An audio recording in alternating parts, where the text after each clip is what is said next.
let's call upon the very first speaker in proposition on the motion, this House believes that policies in Singapore are crafted considering Singaporeans first. I'm very happy to introduce Vika, who serves at Kembangan Chai Chee, and she's an undergraduate studying law. Let's give her a warm welcome. Good afternoon, ladies and gentlemen.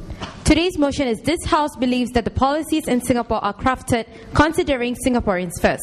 Now, as the first proposition speaker, let me define the very motion.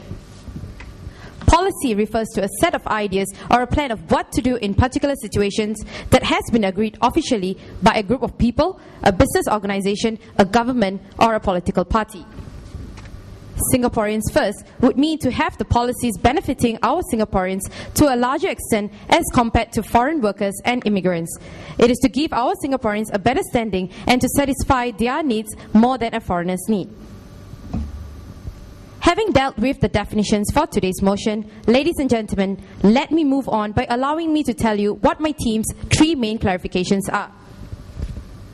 The first clarification is that Singaporeans include citizens and permanent residents with local addresses. The non-resident population comprises foreigners who are working, studying, or living in Singapore but not granted PR.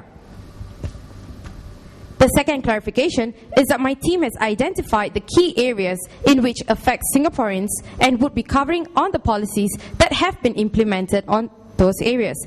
But that does not mean that we do not know and do not want to address problems in other areas such as special needs. We appreciate the concerns, but we do feel that we should tackle on the more important areas like housing, education, jobs, and healthcare. The third clarification is that our team is not trying to prove to everyone who is present in this debate that the policies are the policies that will solve all problems that our Singaporeans face. We are also not saying that we can depend on these policies for a lifetime. The world is changing rapidly, and definitely we need to change our policies with time. The problems that we Singaporeans face now might not be the same 10 years later. Ladies and gentlemen, now let me move on by allowing me to tell you what my team's three main points are. The first point is housing, second point is on education, and our third point is on jobs. I would be covering on the first point on housing. Firstly, let's look at the problems Singaporeans are facing with regards to housing. Singapore's home ownership policy ensures that every family has a stake in Singapore. But in the last 2 years, with property prices growing up rapidly and sharply, this has made many people unsettled. For young people, once they have thought about getting married, the next thing that they look for is for a flat.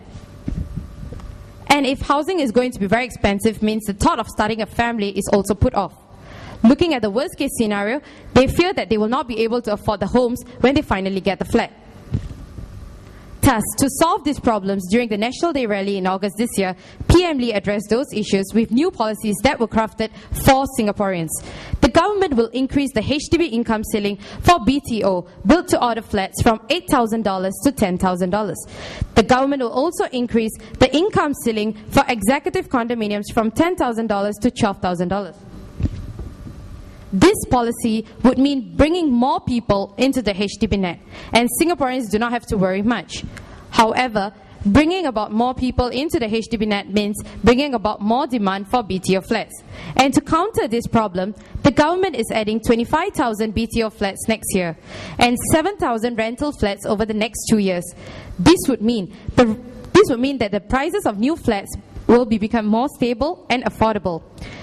He also noted in his speech that people are marrying later when their incomes have risen and acknowledged those concerns.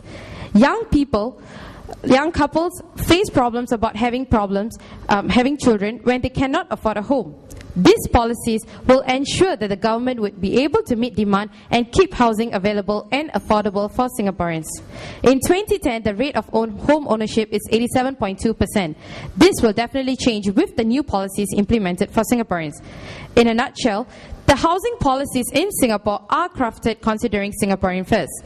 I would conclude now and would allow my second speaker, Brandon, to give our team's second main substantive point. Thank you.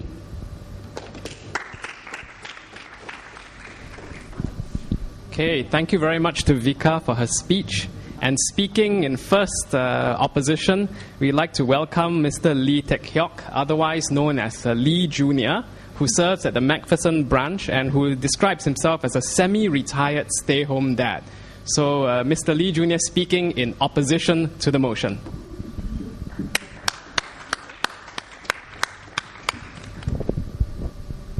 The clock didn't start yet. Good afternoon, ladies and gentlemen. First of all, I would like to thank the proposition for their clarification. We like it.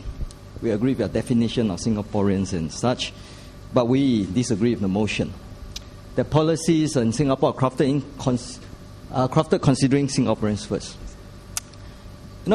First of all, before we even proceed, I would like to talk about what do Singaporeans want. You see, we are not very well prepared. It's prepared on the back of an envelope. So I listed what Singaporeans want. Unfortunately, it's not enough. Well, what do Singaporeans want? We believe that that's what the government is asking, and Singaporeans keep us guessing, right? Some of the parliamentarians are confused, disoriented, but strangely hopeful in solving this. Now, what do Singaporeans want? They want contradictory things. They want a solid, steady, consistent, reliable, strong-willed, decisive government that can take a stand and do not waver, as long as they are flexible, open-minded, and admit it when they are wrong. Okay? They want Singaporeans want a lot. They want a serious, confident, but humble and receptive government who is open to unconventional views. They want a Singapore that is economically successful, but family-oriented. A government that is caring and protective, but not intrusive or possessive. You want a logical, but emotionally in-touch government. Domineering, in control, but not controlling. Strong but sensitive, tough but tender, masculine but gentle, fatherly but vulnerable. Students want a vigorous, diverse learning environment, as long where they can interact with foreign students, as long as the foreign students are not in their class. They want parents want children to have access to affordable housings near their homes, as long as it doesn't affect their own housing price. Okay, citizens want cheap rental flats as long as it's not built by them, or foreign workers who are not clogging up the public transport. Workers want minimum wages, but for goods and services not to go up.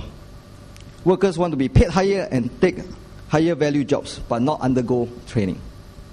They do not want foreigners to take their jobs, but refuse to do the menial job that's required, that's left over.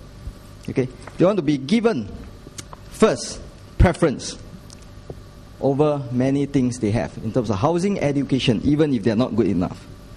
Okay, Singaporeans do not know what they want. The government, if it attempts to bend to the needs of Singaporeans, will be akin to a cat chasing a laser pointer. Even some parliamentaries do not know what they want. As evident in the previous parliamentary sitting, Mr. Pritam Singh very passionately talked about how the mainstream media is being controlled by the government. But when asked to put his own stand, refused to do so repeatedly. Hence, it's understandable that policies crafted cannot be Singaporean first. But you must take into account Singapore first. Okay? And the interests of Singaporeans first, and not Singaporeans first. In the Chinese saying, 有国才有家, 有家才有人民. Okay, you need to have a country before you can have a people. So, even some policies may, on the surface, look like it's Singaporean first, such as the increase of the workers' levy, foreign workers' levy recently implemented. In reality, it is not so Singaporean first. Why? Because many of the jobs are jobs not wanted by Singaporeans. Companies sometimes have to bite the bullet and make a choice, not take on more jobs, okay, simply because they cannot find enough workers to do so. What can they do? Do they increase the prices of their product and services? Is this what the government wants? In reality, what the government wants is to push up these companies up the value chain. Some companies may choose to move their factories overseas, benefiting other countries. Okay? They have no choice but to move up the value chain. In essence, we cannot adopt a Singaporean first policy. This is not what we believe in. What we must accept is that policies are drafted based on the principle of rationality and meritocracy that is good for the majority of Singaporeans, place their interests first and not necessarily them first. Okay? Therefore, we believe that the policies are drafted considering Singaporeans' interests first, that places Singapore first and not Singaporeans first. With that, I rest my case.